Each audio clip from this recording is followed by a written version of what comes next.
Hey, welcome to Fantasy Football Live. I'm TJ Jefferson here with the fantasy consultant Nathan Zagora. Want to get you ready for Week 10 of the NFL season by letting you know who our top starts of the week are. Like a crepe in France, Pierre Thomas looking good this week. He's going to go crazy against the St. Louis Rams. Thomas now reestablishing himself as the man. He's been over 90 total yards with 3 total touchdowns over the last 2 weeks. I like the matchup with St. Louis. The Rams right now 27th against the run, giving up 135 yards per game, and they've allowed 12 rushing touchdowns on the year, second most in the NFL. Even Mike Bell, if you got him, a nice plug and play this week, but I think Thomas has big numbers. All right, now people out there, they know about Reggie Wayne and the big dude Andre Johnson and Randolph Moss. Give him another wide receiver to start.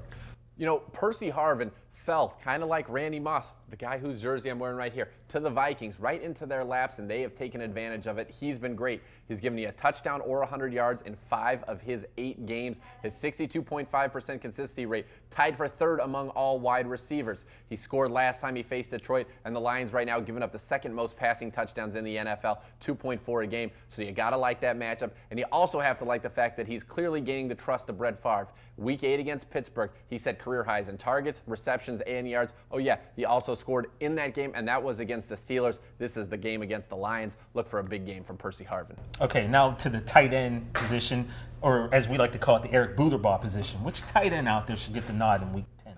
Big hands, Buderbaugh. Anyway, Vernon Davis, you got to love this guy. Right now, he's a must start. He's got 100 yards or a touchdown 3 straight games. He's absolutely dominating at the tight end position. 2nd among all tight ends in targets behind only Dallas Clark. Chicago last week gave up 2 touchdowns to opposing tight ends on the Arizona Cardinals. Ben Patrick, Anthony Beck, Vernon Davis, better than both of those guys combined. Get them in your lineups. And lastly, we have defense. Now, I know where you're going because these guys are starting for me on Sunday. Tell them, Nate. The Baltimore Ravens hit them hard. Ray Lewis, Ed Reed. Why? They're going against the Clowns. The Clowns only 5 touchdowns all year long. The New Orleans Saints defense, by comparison, has 7 touchdowns now. The Baltimore Ravens, they're going to dominate this game. They are the start of the week at defense. There you have it, our Week 10 starts of the week. Snack on danger, dine on death, dead men don't make money. For Nate Zagora, I'm TJ Jefferson. Tune in next week to Fantasy Football Live.